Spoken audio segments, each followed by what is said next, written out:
دلوقتي هعرفكوا على أصغر فرد في عيلة تويتي. بصوا يا حبايبي، ده أصغر فرد في عيلة تويتي، اسمه توتي فروتي، وده الصغنون بتاعنا. أول واحد هعرفكوا عليه. ازيك يا توتي فروتي، عامل ايه؟ انا كنت بقول ان احنا هوريك كل دول، هقولهم لك. انا اسمي مودي، ودي ساندي اختي، ودول اصحابنا سارة ويوسف. ازيكم؟ انا كويس جدا، وبجد اتشرفت جدا ان انتوا بتحبوني وبتهتموا بيا جامد جدا، وانا انبسطت جدا بلقائكم. انا كنت زعلانه جدا عشان ما حدش بيتفرج على عيلة تويتي، بس لما عرفت ان انتوا تتفرجوا على عيلة تويتي انبسطت جدا. طبعا يا توتي فروتي يا قمر، انت احنا بنحبكوا جدا ومبسوطين ان العيلة دي لسه فيها بيبي صغنن كده جميل زيك. بجد؟ ايوه طبعا بجد، ده احنا عايزين كمان نتصور معاك، ممكن؟ طبعا انا جالي فكرة. ايه هي يا توتي؟ ايوه طبعا ينفع نتصور، يلا قولوا تشيز.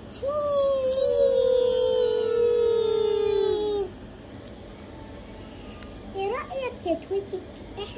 انا هطلب منك طلب صغير جدا. هو ممكن توتي فروتي يبيت معانا؟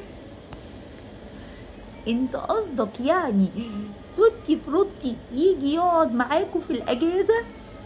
ايوه بس يرجع تاني، بس انا هقولك امتى، بساعة الدراسة. أنا موافق، بس بشرط تخلوا بالكوا منه علشان هو لسه صغير.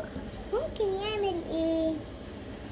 ما تسيبوش لوحده أبدا، علشان هو ما يعرفش قوي الطريق، ولما تيجوا ترجعوه تجيبوا بابا وماما معاكوا عشان ترجعوه للحديقة هنا. ليه هو بيخاف جدا لما بيقعد لوحده؟ هو لسه صغير وما قعدش لوحده قبل كده، بس انا حبيتكم وحاسس انكم اطفال كويسين ومش هتضايقوه ولا تزعلوه. طب بص، المرة الجاية لما نرجعهولك هيقول لنا احنا عملنا ايه. اوكي اتفقنا. والحاجات الوحشة هيقولها بس يعني يبقى عشان احنا لسه يعني ما قعدناش كتير، يعني مجربناش ولا مرة نقعد مع طفل. انا هخليه دلوقتي يروح معاكوا علشان تنبسطوا، وعلشان هو كمان يتعود على الناس ويتعود يلعب مع الاطفال الصغيرين، بس خلوا بالكم منه جدا. طبعا احنا هنعمل معاه حاجات شيقة جدا، نعمل موفي نايت ونعمل فشار ناكله. تمام، عملوه زي اخوكم الصغير ولعبوا معاكوا وعلموه حاجات حلوة.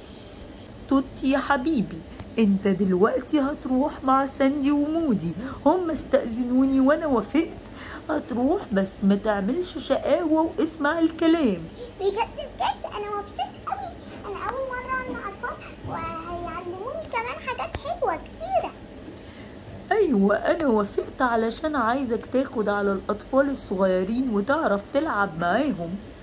ماشي يلا، عشان ما يقفلش وما يرضاش يطلعوني من ديزني. يلا يا حبايبي، انا مش هوصيكوا بقى على توتي، خلوا بالكوا منه.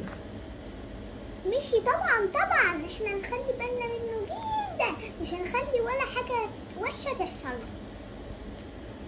باي باي يا حبايبي.